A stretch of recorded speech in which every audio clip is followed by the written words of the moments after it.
লা ইলাহা ইল্লা আনতা সুবহানাকা ইন্নী কুনতু মিনাজ জালিমিন। লা ইলাহা ইল্লা আনতা সুবহানাকা ইন্নী কুনতু মিনাজ জালিমিন। লা ইলাহা ইল্লা আনতা সুবহানাকা ইন্নী কুনতু মিনাজ জালিমিন। লা ইলাহা ইল্লা আনতা সুবহানাকা ইন্নী কুনতু মিনাজ জালিমিন। লা ইলাহা ইল্লা আনতা সুবহানাকা ইন্নী কুনতু মিনাজ জালিমিন। যেই ব্যক্তি বিপদগ্রস্ত হইয়া পড়েন, ঠিক আছে, আপনার ভয়ঙ্কর বিপদে পড়ছেন, বলা মুসিবতে পড়ছেন, আপনি বেশি বেশি এই আমলটা করবেন। এই লা ইলাহা ইল্লা আনতা সুবহানাকা ইন্নী কুনতু মিনাজ জালিমিন, এটা একটা উত্তম আমল। এটা আপনাকে বিপদের থেকে আল্লাহ রাব্বুল আলামিন মুক্তি করবে। আপনি যত বড় বিপদে পড়েন, আপনি যত বড় আপনি রোগ ব্যাধির মাধ্যমে পড়েন, অসুস্থ হইয়া পড়েন, ঠিক আছে, আপনি এই আমলটা করবেন।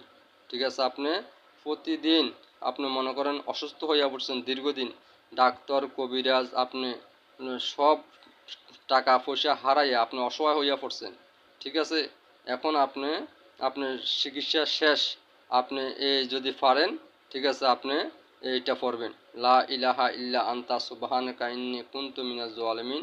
এই আমলটা যদি আপনি বেশি বেশি করেন, তাহলে আল্লাহ রাব্বুল আলামিন আপনাকে কি করবে? সুস্থ করে তুলবে।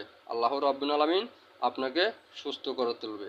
এটা হচ্ছে ইসমে আজম নামে পরিচিত, ঠিক আছে। এই লা ইলাহা ইল্লা আনতা সুবহানাকা ইন্নী কুনতু মিনাজ জালিমিন, এটা একটা উত্তম আমল, ভয়ঙ্কর আমল, ঠিক আছে। আল্লাহ ছাড়া কোনো মাবুদ নাই। আল্লাহ চিরস্থায়ী, আল্লাহ চিরজীবী এবং কি পরবর্তীত আল্লাহ, ঠিক আছে। আল্লাহ ছাড়া কোনো মাবুদ নাই। নিশ্চয় আমি জালিমদের মধ্যে একজন, ঠিক আছে। আমরা জুলুমবাজ, আমরা কি গুনার করতে করতে করতে করতে পাহাড়ের সমান করে ফেলছি, ঠিক আছে। আকাশ ছোঁয়া আমাদের গুনাহ হয়ে গেছে। যখন আমরা গুনার পাহাড়ের সমান হয়ে গেছে, আমাদেরকে যে কোনো একটা বিপদ দেয় আল্লাহ রব্বুল আলামিন। ওই বিপদের মাধ্যমে আল্লাহকে ডাকবার জন্য স্মরণ করে দেয়। এরপর আমরা কি করি? আল্লাহ রব্বুল আলামিনকে না ডাকি আমরা কি করি? আমরা মেডিকেলে দৌড় দিই। আমরা বিভিন্ন জায়গায় বিভিন্ন দেশের মাধ্যমে কি করি? আমরা বিমানের টিকিট কাটি, এই দেশের থেকে ওই দেশে চলে যাই, ঠিক আছে, যাই আর ট্রিটমেন্ট করি, কোনো কাজ হয় না, কোনো কি ফায়দা হয় না।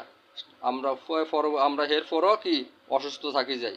সেই জন্য ভাই আমি বলতেছি আপনাদেরকে সবাইকে, এই অসুস্থ হইয়া গেলে, বিপদে পড়লে, আপদে পড়লে, বলা মুসিবতে পড়লে এই আমলটা করবেন। এই আমলের ফলাফল অত্যন্ত কি ভালো এবং উত্তম। এটা আপনাকে কি করবে? বিপদের থেকে রক্ষা করবে, ঠিক আছে, অসুস্থ থেকে আরোগ্য লাভ করবে। এই আমলটা করবেন।